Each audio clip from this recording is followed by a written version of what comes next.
before the world knew his name, before temples were raised, before statues were carved, before millions whispered his teachings in the quiet moments of their lives. There was only silence, a silence so soft it drifted over the ancient plains of northern India, over slow rivers, shimmering barley fields, and villages where life unfolded like a gentle, unhurried breath. This was a world lit by oil lamps and golden dawns. A world where the night sky stretched endlessly, revealing constellations believed to be the footprints of gods. The air carried the scent of sandalwood and wet earth after monsoon rains. From faraway festivals, drums echoed faintly, praising deities older than memory itself. Yet, beneath all the color and sound, there was a quiet longing, an unspoken question woven into the hearts of everyone. Because even in this poetic land, people carried the same burdens we do today. Why do we suffer? What gives life meaning? Is there a path beyond pain? Our story begins right here, in this breath between worlds, between myth and history, between the life of a prince and the birth of a teacher. And the way we will tell this story is not through battles or conquests, but through something softer, more intimate. The mind. The hidden landscapes of fear, discovery, and awakening inside the human heart. This documentary invites you to walk beside a young man who would someday be called the Buddha, not as a distant figure of legend, but as a human being, curious, fragile, quietly searching for freedom. We will slow down time, like a bedtime story whispered under warm lantern light, and step into the emotions he carried, the questions that shaped him, and the courage it took to follow truth, even when it led him away from everything familiar. And if you feel drawn into this gentle journey, into the silence before transformation, consider joining our path as well.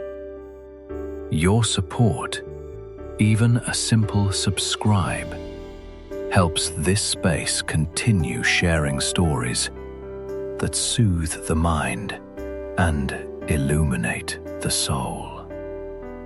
Now, let us step into the beginning of his journey. Chapter 1. The Birth of Siddhartha. Long before he took his first breath, the world seemed to sense that something extraordinary was approaching. The kingdom of Kapilavastu lay quiet under a soft dawn, the sky painted with the pale colors of lotus petals. Birds rested unusually still on tree branches, as if waiting. Even the wind seemed hesitant to disturb the moment, gliding gently through the palace gardens like a respectful whisper. Queen Maya had dreamed the dream only once, but its clarity lingered with her like warm light on the skin. In that dream, a radiant white elephant descended from the heavens, peaceful, majestic, carrying a lotus in its trunk. It circled her 3 times before entering her womb in a beam of pure light.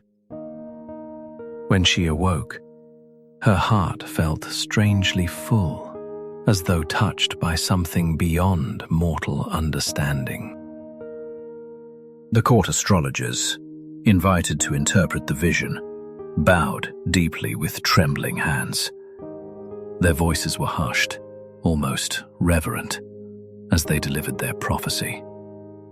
Your son will become either a great king who rules the world, or a great spiritual teacher who frees it. These words echoed through the palace halls like a soft bell. They brought pride, awe, and a quiet fear. For King Suddhodana, the prophecy was both a blessing and a burden. He longed for a son who would inherit his throne, strengthen his lineage, and protect their people. But what if the boy chose the other path? The path of wandering, contemplation, and renunciation? What if his destiny led him away from the palace walls? Queen Maya, however, felt no fear. She carried a deeper knowing, a serene trust. Each day, as she felt the child grow within her, she sensed a calmness unlike anything she had ever known. It was as if the baby's presence softened the world around her, quieting her worries, dissolving sorrows before they could reach her heart. When the time of birth drew near, Maya traveled to the Lumbini Grove, a sanctuary of blooming trees and crystal-clear ponds. The air shimmered with early morning light, and petals drifted from the branches as if carried by invisible hands. And there, beneath the flowering sal tree, with her hand resting lightly on its bark, she gave birth. The moment was gentle, almost ethereal. Legends say that the child took 7 steps upon touching the earth, and with each step, a lotus bloomed beneath his feet. Was it truth? Was it myth? Or was it the way people tried to express a feeling too sacred for simple words? What mattered was the atmosphere, an unmistakable sense that a new kind of light had entered the world. Queen Maya looked at her newborn son, Siddhartha, with eyes full of wonder, but her joy was brief. Tradition held that she would leave this world only 7 days after giving birth. As she held him for the last time, her heart trembled not with fear, but with a soft, aching love. She whispered a blessing, one that no historian could ever quite capture, but every mother understands. And so the boy, destined to become the Buddha, began his life surrounded by prophecy, tenderness, and a silence filled with unspoken possibility. Chapter 2: The Golden Cage. Siddhartha grew up, surrounded by everything a young prince could ever desire. His father, determined to shield him from even the slightest shadow of suffering, built a world within the palace walls that sparkled with beauty.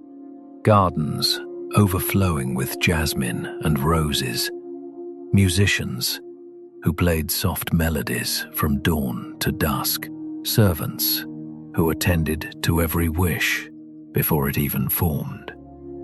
It was a life so carefully curated, so indulgently perfect, that nothing unpleasant was ever allowed to enter.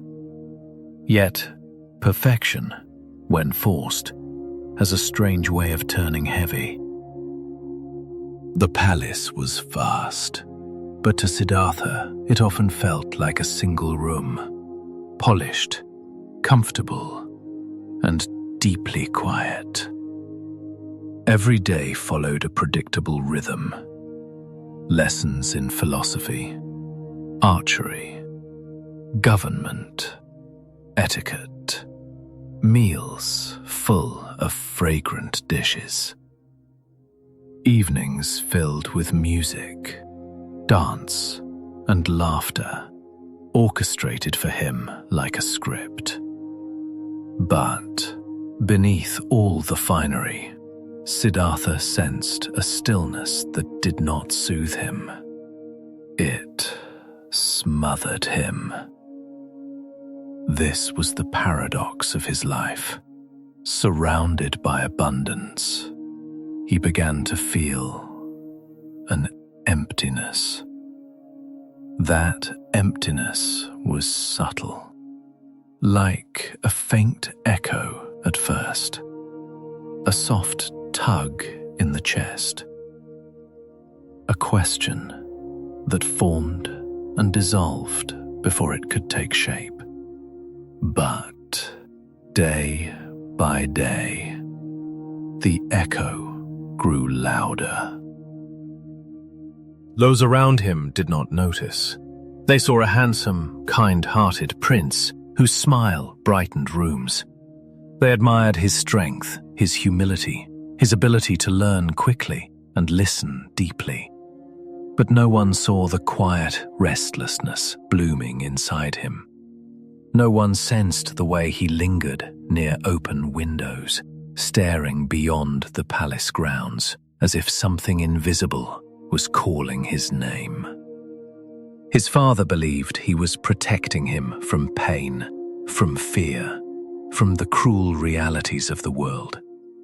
But sheltering a heart too tightly often causes it to hunger even more, for truth, for meaning, for authenticity.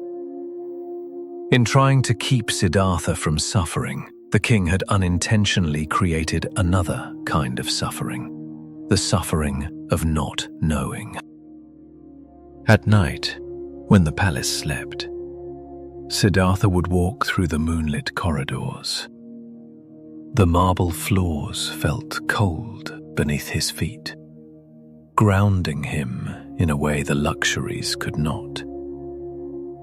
He often paused at the doorways, listening to his own breath, wondering why the silence felt heavier when everything around him was so beautiful. He never confided this restlessness to anyone, not even to Yasodhara, his young wife, whose gentleness gave him moments of peace.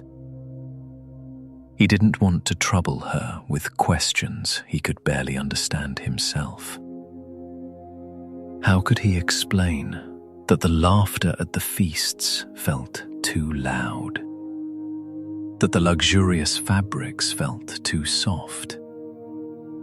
That the palace's endless joy felt rehearsed, hollow, too carefully preserved, like a flower kept alive in a glass box, unable to feel the wind or the sun. Still, his father insisted, "My son will never know sorrow." But the more the king blocked sorrow, the more Siddhartha sensed its presence, like a shadow just out of sight. There is a kind of suffering that comes not from having too little, but from having too much of what is not real. And so the Golden Palace, for all its splendor, slowly became a cage lined with silk, a cage decorated with jewels, a cage made of love, but a cage all the same. Siddhartha began to understand something quietly profound, that comfort is not the same as freedom, and pleasure is not the same as peace. In one of his late-night wanderings, he paused by a lantern flickering gently in the darkness. The flame trembled, thin but determined, illuminating only what it needed to. He watched it dance for a long time, and though he did not yet have words for the feeling rising inside him, one truth whispered through the quiet. No one saves us but ourselves. He didn't yet know the full depth of that teaching. He didn't know how far it would carry him. But he felt it, a seed stirring inside the golden cage. A longing awakened. A longing not for more comforts, but for something real. Something raw, something true. A longing for the world beyond the walls. Chapter 3. The Four Encounters. For many years, the world outside the palace walls was little more than a distant rumor to Siddhartha, a place his father kept carefully hidden, like a story too dark for a child's ears. But the quiet unrest inside him had grown into something impossible to ignore. It pressed against his heart, filling him with an instinctive longing to see life beyond the silk curtains and polished floors. And so, one morning, with gentle insistence, Siddhartha asked permission to leave the palace grounds. The king hesitated. Fear flickered through his eyes. But love, mixed with pride, pushed him to agree. He instructed the servants to prepare the streets. No sorrow, no hardship, no unpleasantness. Everything was to appear perfect for the prince, but life does not obey orders, and truth cannot be swept away like dust on stone. Siddhartha rode through the city in a chariot drawn by white horses, his loyal attendant Channa by his side. The morning sun warmed his face, and for a moment he felt a childlike excitement at the sight of bustling streets, vivid fabrics, and people going about their day. Then, through the crowd, he saw him, a man bent with age, his hair white, his body trembling with each step. His face was marked by deep lines carved through decades of time. His hands shook as he leaned heavily on a wooden staff. Siddhartha stopped breathing for a moment. "What is wrong with that man?" he whispered. Channa looked startled. No one had prepared him for this conversation. He is old, my prince." "Old?" Siddhartha repeated, as if tasting the word for the first time. "Do old people become like this?" "All who live long enough," Channa replied quietly. A cold wave washed through Siddhartha's body. The perfection of the palace suddenly felt like a lie, one crafted with good intentions, but a lie nonetheless. If aging was unavoidable, why had no one spoken of it? Why had he never seen this truth? The chariot moved on, but Siddhartha's heart did not. Later in the journey, he saw another sight, one even more jarring. A man sat hunched in a doorway, coughing uncontrollably. His skin was pale, his eyes glazed with fever. He clutched his stomach in pain, unable to stand. Siddhartha felt a knot in his chest. "And this?" he asked. "Sickness, my prince." "And can this happen to anyone?" "Yes, to anyone." This truth struck him harder than the first. It was not just weakness. It was suffering. Suffering that could strike rich or poor, noble or low-born, young or old. Siddhartha touched his own chest, suddenly aware of his heartbeat, of his breath, of the fragility hidden beneath his smooth skin. He realized, perhaps for the first time, that he too had a body. And bodies break. The city grew quieter as the day wore on. Ahead, a small group of people walked slowly in procession, carrying something wrapped in cloth. Their faces were heavy with grief. Siddhartha leaned forward. "What are they doing?" "It is a funeral, my prince," Channa said reluctantly. "Their loved one has died." "Died?"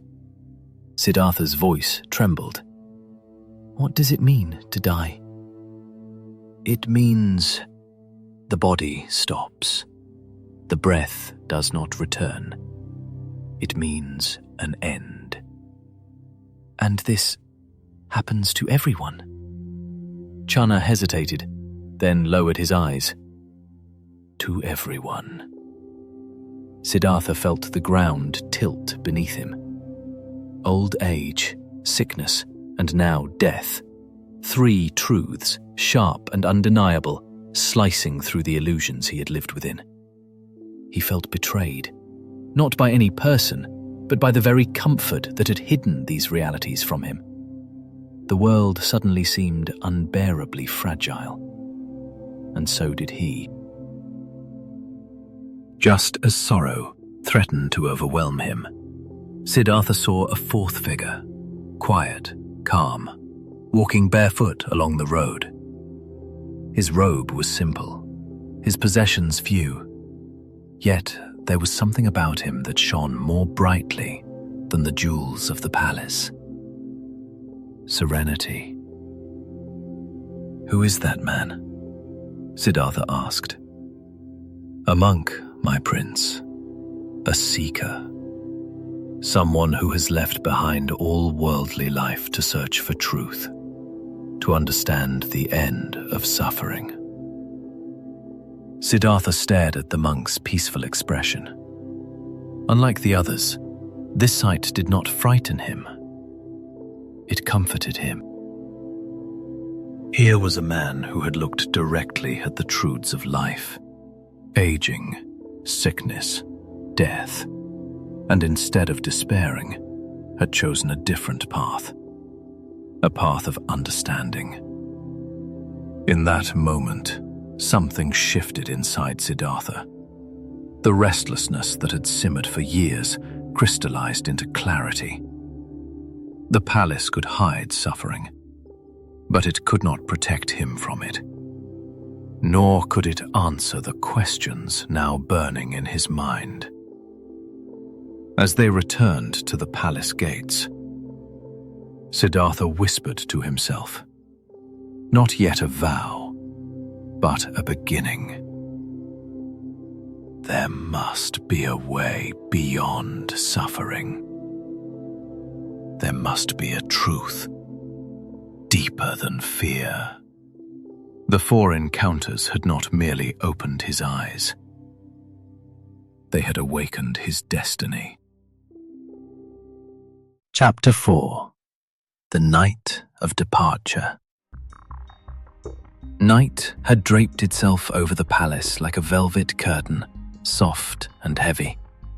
The moon hung low, casting silver light across the courtyard, turning every stone, every leaf, every doorway into something dreamlike.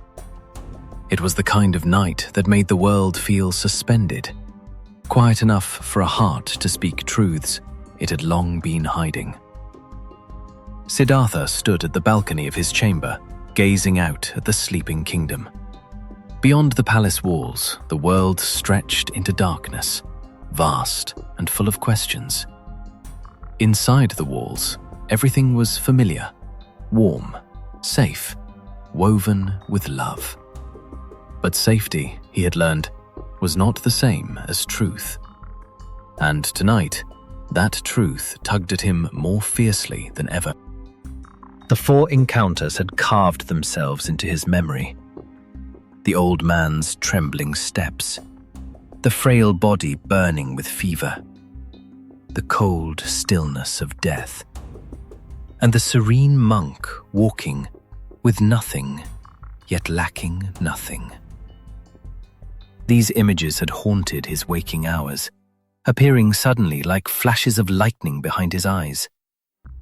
He pressed a hand over his heart, feeling the weight inside him. Not fear, but sorrow. He loved this place. He loved the people in it. He loved Yasodhara, sleeping peacefully in their chamber with their newborn son, Rahula, beside her. Love was the very reason this night tore at him so deeply. But it was also why he could not stay. He walked back into the room. Yasodhara's face was serene, illuminated by the soft glow of a nearby lamp. Her hand rested on Rahula's small chest, rising and falling with gentle breaths. Siddhartha knelt beside them, his throat tightening. "I wish I could stay," he whispered internally. "But if I stay, I fail all of you." He brushed a stray lock of hair from Yasodhara's forehead, careful not to wake her. The tenderness in that gesture almost broke his resolve. For a moment, he imagined another life, one where he remained, ruling the kingdom, loving his family, growing old in comfort. But the thought collapsed under its own weight. He could not unsee what he had seen. He could not unknow what he now knew. Pain, decay, death. And beyond them, the faint glimmer of liberation, if only one dared seek. A line surfaced in his mind, not yet spoken aloud, but already a guiding truth. A man is not called wise because he talks and talks. Wisdom was not in words, he realized, but in understanding, in living the truth, in daring to search for what lies beneath the illusions of the world. A cold wind drifted through the open window. Siddhartha rose, wrapped his cloak around his shoulders, and walked toward the palace gates, where Channa waited with Kanthaka, his loyal horse. Every step echoed with contradiction. Soft yet heavy, steady yet trembling. Channa looked at him with worry. "My prince, are you certain?" Siddhartha nodded, though certainty felt like a fragile flame flickering inside him. "Tonight," he said quietly, "I leave behind what is comfortable, not what I love. Love stays with me." They rode in silence, the horses' hooves padding softly across the courtyard stones. The palace loomed behind them like a sleeping giant, silent, unaware that its prince was slipping away. Siddhartha did not look back at first. He feared that seeing the familiar silhouette would unravel him. But at the final gate, he stopped, turned, and faced the life he was leaving. He whispered a farewell, carried on breath more than sound. A farewell to his father, who tried to protect him, to Yasodhara, whose love warmed his heart, to Rahula, whose future he hoped to shape from afar, to every moment of comfort that had shaped him, even as it confined him. Channa watched him with glistening eyes. "Where will you go?" "To find the end of suffering," Siddhartha replied softly. "To understand life, not just live it." He dismounted. His fingers lingered on Kanthaka's mane, offering one last stroke of gratitude.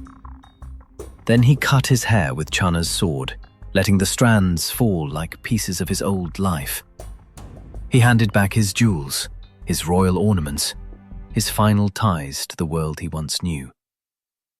Dressed in simple cloth, Siddhartha stepped into the darkness, no longer a prince, not yet a teacher, but a seeker, walking toward the unknown. The palace faded behind him.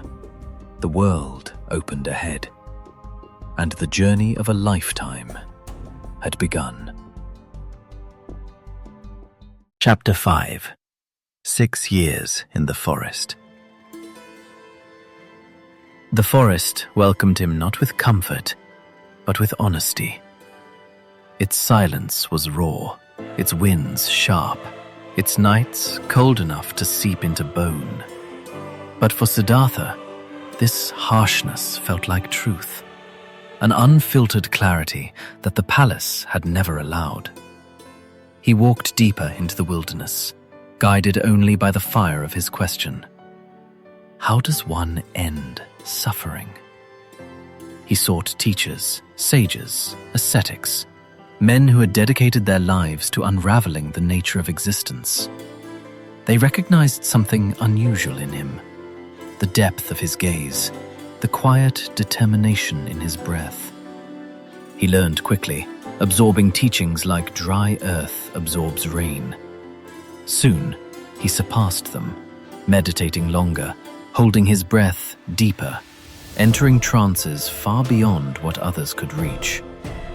But with every achievement, the answer he sought remained just out of reach, like a star reflected on water, visible, beautiful, but impossible to grasp.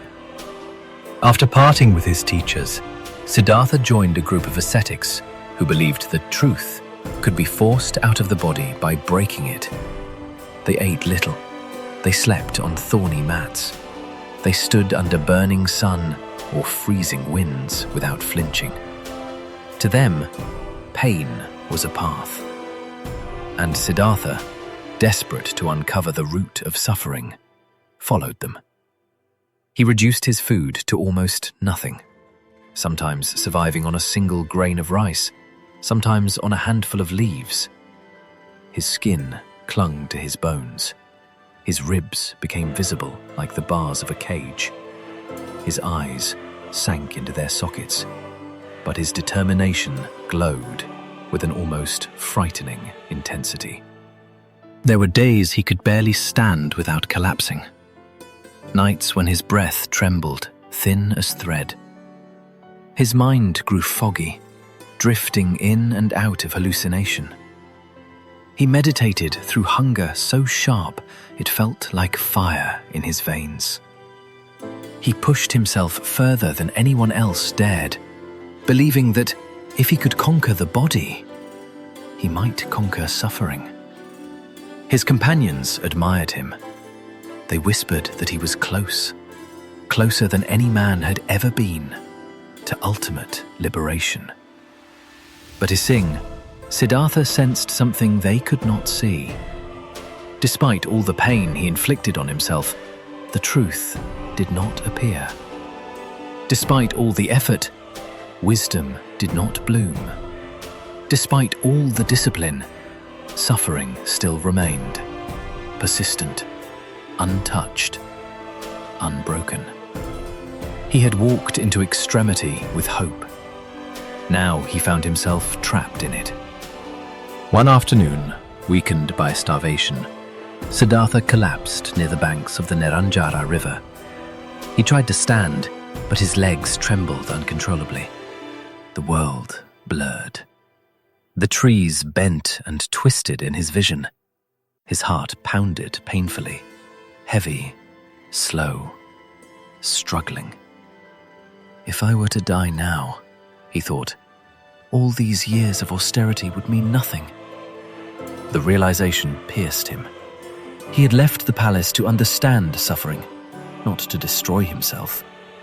He had sought freedom, yet chained himself to another form of bondage to discipline, to deprivation, to extremes. He lay there for a long time, the cool earth pressing against his cheek. He could feel life slipping through him, not with drama, but with a quiet, steady certainty.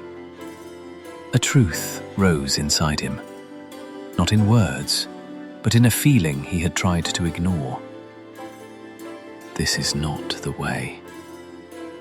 At that moment, a young village girl named Sujata approached. Seeing his frail body, she mistook him for a forest spirit and offered him a bowl of warm milk rice, soft, fragrant, nourishing. Siddhartha looked at the bowl, his hands trembling.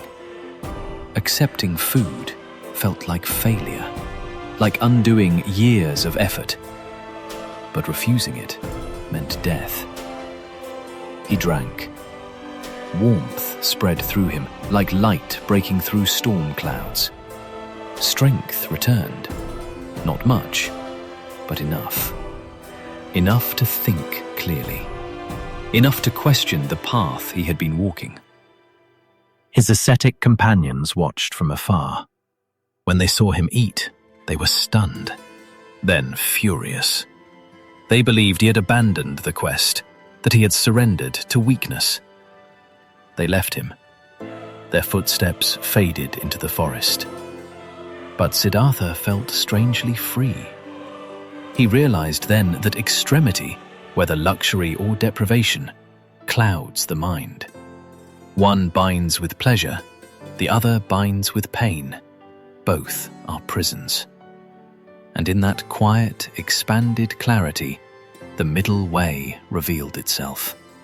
Simple, profound, uncompromisingly human.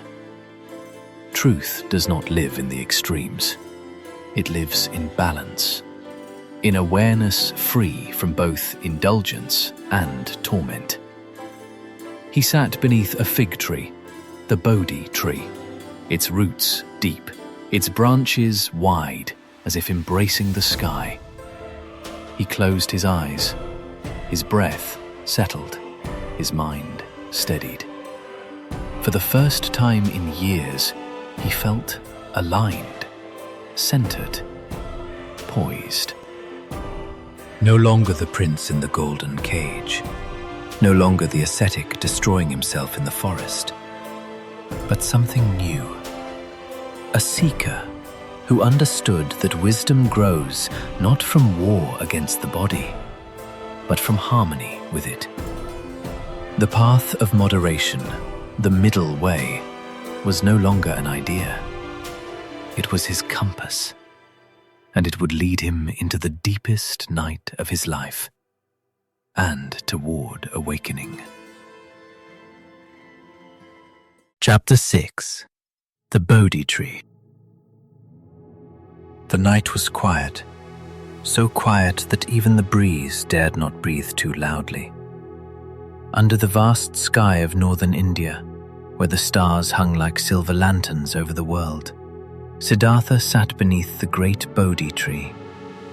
Its branches arched above him like a guardian, ancient and enduring, as if it had been waiting for him across lifetimes.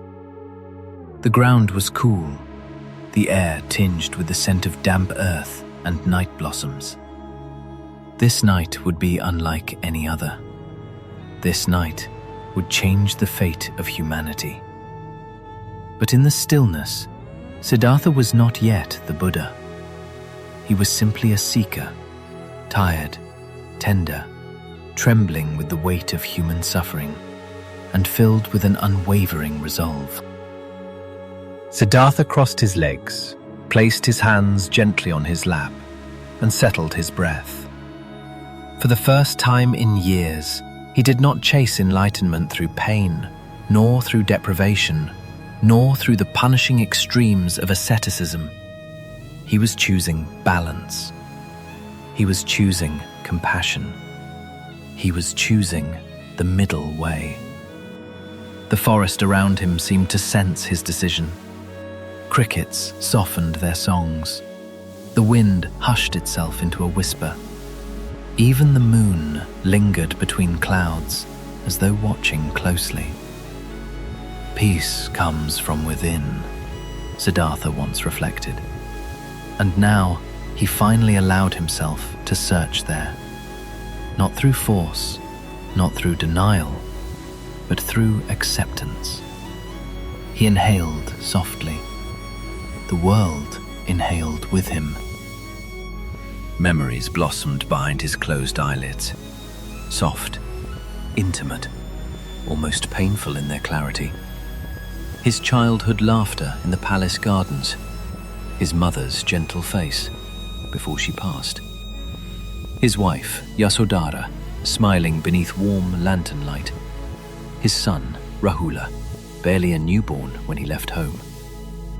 They came like waves, love, warmth, tenderness, each of them pulling at his heart. Could he let them go? Should he? But letting go, he realized, was not rejection. It was an act of love. By letting go, he was not abandoning them. He was seeking an answer for them, for all beings. As the memories slowly dissolved, a deep calm began to pool inside him. The calm did not last. Where light recedes, shadows gather. And as Siddhartha's mind descended deeper, the shadows came alive. Fear appeared first, raw, primal, ancient. In its error, storms tearing through forests, animals snarling with teeth bared, the earth cracking open beneath him. These were the fears every human feels in moments of uncertainty. But Siddhartha did not run. He watched them, breathed through them, understood them. Fear, he realized, was only the mind protecting itself from the unknown. Then came desire, wearing countless faces, golden palaces, feasts, music, the warmth of companionship, the softness of silk, the sweetness of praise. Voices whispered, "You deserve comfort. You deserve pleasure. You have suffered enough. You are still young. Return to life." But Siddhartha remained unmoving, steady as a mountain. He saw desire for what it was, a chain gilded in illusions. Finally came doubt, the quietest, most dangerous of them all. It whispered, "Who do you think you are? A man alone beneath a tree, trying to solve the suffering of the world. Isn't this impossible?" This voice struck deepest, because it spoke the language of the mind. But Siddhartha breathed gently. He understood doubt, its texture, its roots, its intentions. Doubt belonged to the part of the mind that feared failure. But only by walking through doubt could truth be reached. The darkness thickened. Hours passed. Siddhartha's breath remained steady. When the final watch came, the darkest moment before dawn, the air shifted. A presence stirred. Mara, the embodiment of illusion and inner turmoil, emerged not as a single being, but as a storm of thoughts, anger, pride, jealousy, hatred, ignorance, all swirling and crashing like waves in a tempest. Phantoms screamed, spears rained down like fire, lightning tore through the sky. Yet Siddhartha did not open his eyes. Mara then changed forms, beautiful forms, offering power, kingdoms, legions, eternal pleasure. "If you abandon this path," the illusions murmured, "the world will kneel before you." But Siddhartha only whispered, "I seek no crown, but the crown of understanding." Frustrated, Mara tried one last strike, the strike of accusation. A booming voice echoed, "By what right do you claim enlightenment? Who will stand witness for you?" Siddhartha lowered his hand, touched the earth, and the ground trembled softly beneath his fingertips. "This earth," he said, "will bear witness." The Bodhi tree rustled lightly, as if nodding. And then the darkness loosened. The storm passed. A golden stillness unfolded around him. As dawn approached, the first beam of sunlight slipped past the horizon like a gentle hand reaching toward him. It kissed his skin, warm and soft. Something shifted, subtle at first, then vast, limitless. The world changed. Or perhaps he changed and finally saw the world clearly. Layers of illusion fell away. Birth, suffering, death, rebirth. He saw the cycle of existence with perfect clarity. He saw the origins of suffering, desire, attachment, ignorance. And he saw the path beyond suffering, the path of compassion, mindfulness, and wisdom. He understood not only life, but the space beneath life. Not only the mind, but the stillness beneath the mind. He whispered softly, "3 things cannot be long hidden: the sun, the moon, and the truth." And as the sun rose fully, bathing the forest in gold, Siddhartha opened his eyes. He was no longer merely a prince, nor a seeker, nor a wanderer. He was awakened. He was the Buddha. The forest breathed again. Birds began to sing. Light filtered through the leaves in shimmering patterns, as if celebrating the birth of a new understanding for all humankind. If you've journeyed with us through this quiet night beneath the Bodhi tree, if you felt the stillness, the fear, the battles within the mind, then you're already part of this story. And if you wish to continue walking alongside us through history, philosophy, and the human heart, feel free to subscribe to the channel, not as a duty, but as a gentle way of staying connected, so we can keep traveling through time and truth together. Chapter 7. The First Sermon. The sun was sinking behind the gentle hills of Isipatana, casting long ribbons of gold across the land. The air was warm, still, almost sacred, as if the world itself were holding its breath. For the first time since his awakening, the Buddha walked not as a seeker and not as a prince, but as one who had understood the nature of all suffering and the path beyond it. Ahead, the deer park opened like a soft green cradle. Deer grazed without fear. Birds circled high in the quiet sky, and 5 familiar faces waited beneath the shade of tall sal trees. The 5 ascetics who had once followed him, then abandoned him when he chose the middle way. They watched him approach, hesitant yet curious, sensing something profoundly changed. The Buddha's footsteps were steady, unhurried, like someone who had become one with time itself. His presence radiated a calm, so gentle that even the wind seemed to settle around him. When he reached the 5 ascetics, he did not scold, nor boast, nor command. He simply sat, and the world seemed to sit with him. For a few moments, no one spoke. The silence was not empty. It was full of possibility, full of truth waiting to be revealed.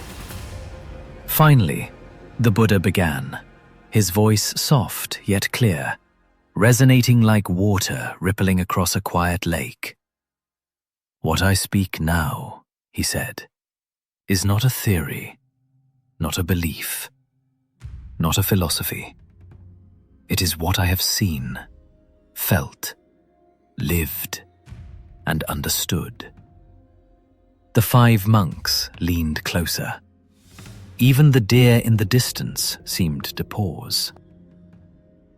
The Buddha first spoke of dukkha, suffering, not as pain alone, but the subtle ache woven through ordinary life, the fear of loss, the hunger for more, the longing for something just out of reach. Suffering touches all beings, he said, like a shadow following them at dawn. Then he spoke of samudaya, the cause of suffering, desire, craving, attachment. The mind reaching outward, grasping, clinging, demanding. Our suffering begins, he whispered, when the mind refuses to rest. Next came nirodha, the cessation of suffering, the possibility of freedom, of peace, of awakening. A future not defined by craving, but by clarity. And finally, he revealed Magga, the noble Eightfold Path, a gentle set of directions, not commands. Right view, right intention, right speech, right action, right livelihood, right effort, right mindfulness, right concentration. They are not rules, the Buddha explained, but stepping stones across a river. Walk them with awareness, and the river becomes shallow. As he spoke, the monks felt a shift inside themselves. The truths were simple, yet pierced deeper than any philosophy they had heard. They were not about gods or rituals or sacrifices. They were about the mind, the heart, the quiet struggle every human carries. The Buddha continued gently. Just as a physician must understand illness to cure it, we must understand our suffering to be free of it. He spoke with no urgency, no grandeur. Each word felt like a soft lantern being lit in the darkness. The monks, who had once doubted him, now felt their resistance melting away. A calm blossomed inside them, a recognition, as if some truth buried deep within their own hearts had finally been named aloud. By the time the sermon ended, the sky above the deer park had darkened into a deep violet. A breeze passed through, carrying with it the scent of earth and night flowers. The 5 monks bowed, not out of obligation, but out of understanding. For the first time, they saw the path clearly, not as a mystical quest, but as a journey into the mind. In that moment, a small community was born, and from that community, a movement would ripple across continents, across centuries, across hearts, changing the way humanity understood itself. The Buddha looked at his new disciples, his voice soft as moonlight. Just as the sun rises to end the darkness, wisdom rises to end suffering. Chapter 8. Walking Across the World. The Buddha left the deer park with no grand procession, no heralding trumpets, no announcements.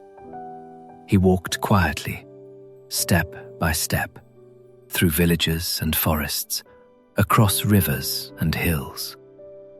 For 45 years, the earth beneath his feet became both his home and his temple.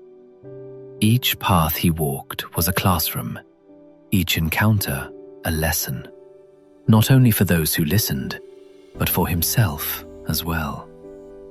He carried no possessions beyond a simple robe and a begging bowl.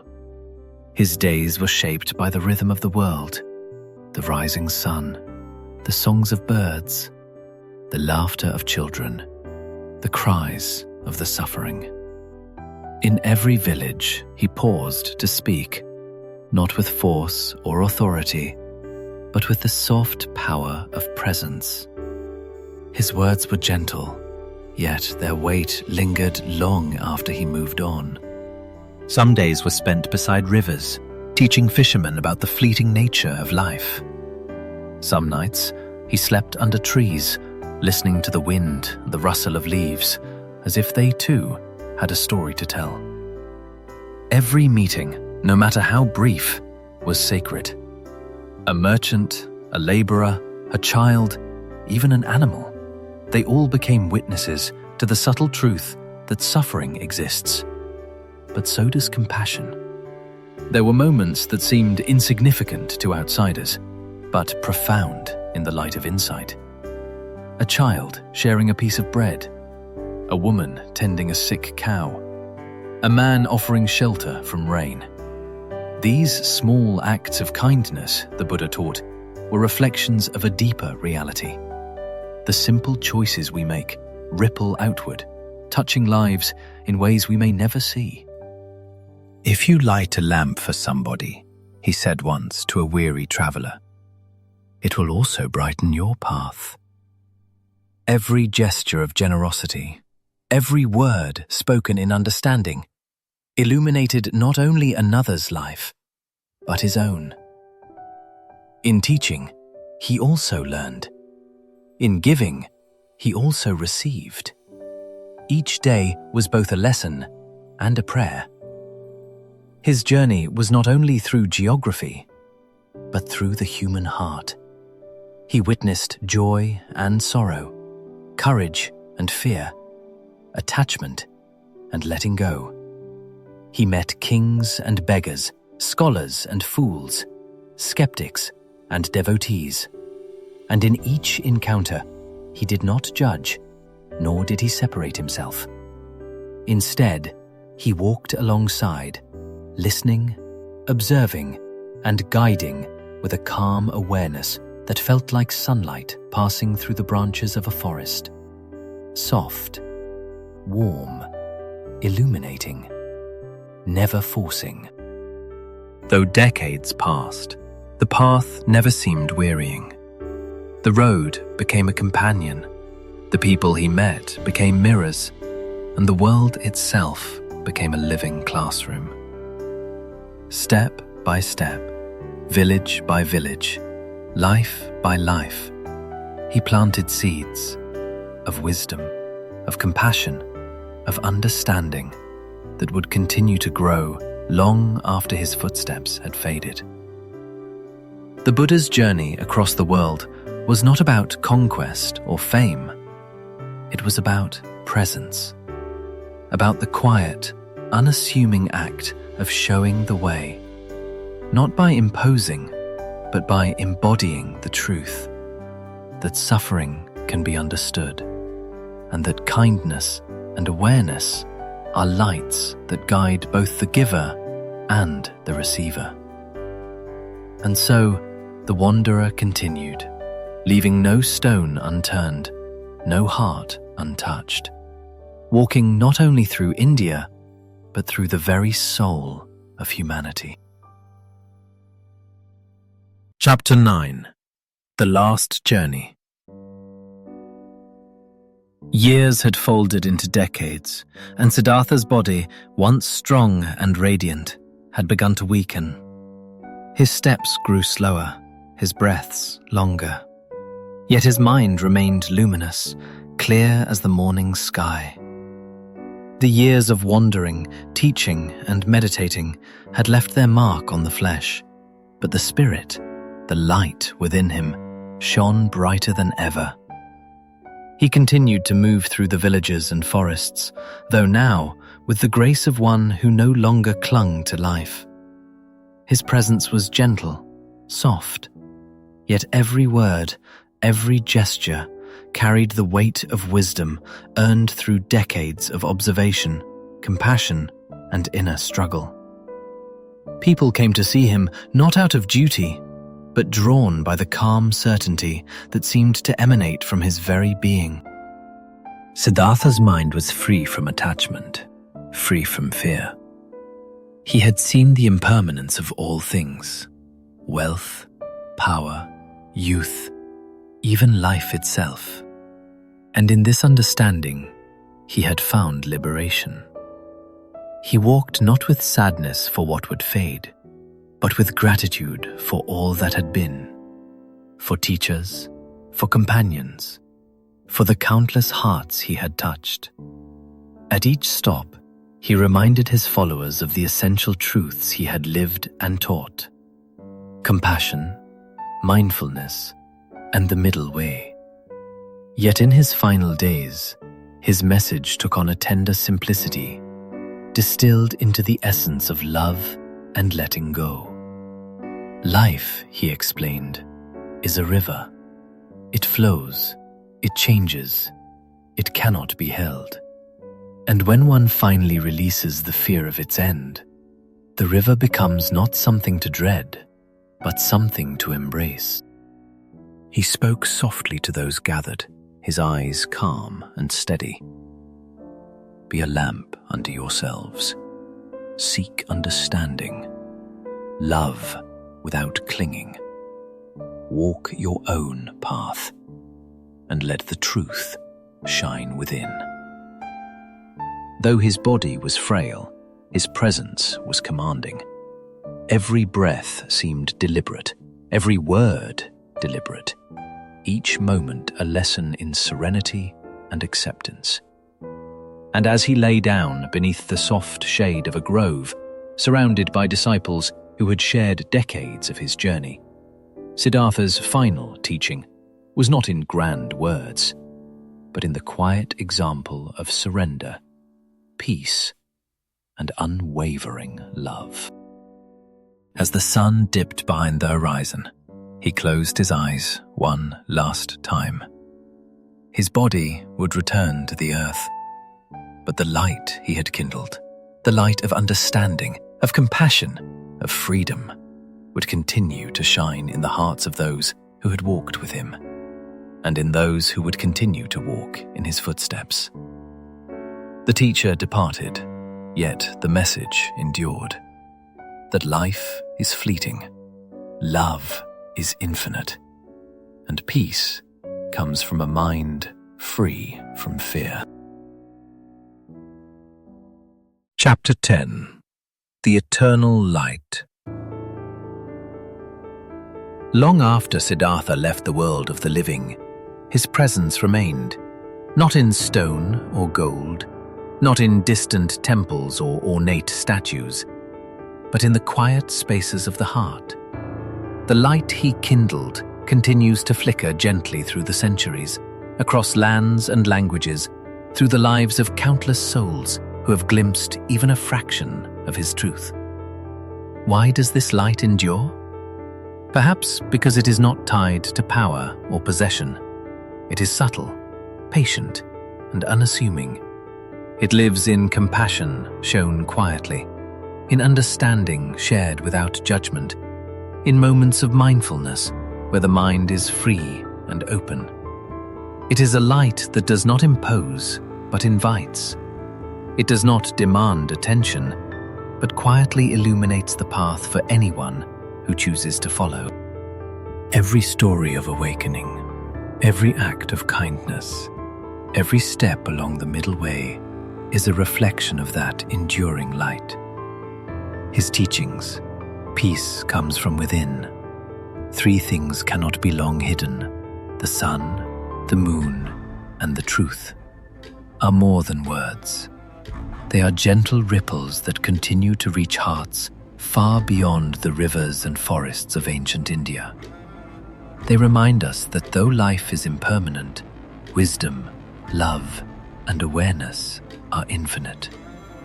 And so, as you watch this story, perhaps you feel a soft glow within yourself. That light is not distant. It has been walking alongside you all along, waiting for moments of stillness to awaken fully. It encourages patience, reflection, and gratitude for the simple, quiet miracles of life. The breath you take, the love you feel, the choices you make to care for others and yourself. If this journey has stirred something gentle within your heart, you are already carrying the light forward. And if you wish to continue exploring stories that soothe, awaken, and guide, we invite you to walk with us. Subscribe to the channel not as a promise of grand revelations, but as a quiet commitment to return to these spaces of calm and reflection together. The Buddha's light endures because it is not his alone. It lives in every mind touched by understanding, in every heart softened by compassion, in every moment of stillness where we remember what truly matters. And tonight, as you close your eyes, may that light rest gently beside you, filling your dreams with serenity and carrying the message of love, peace, and awakening softly into tomorrow.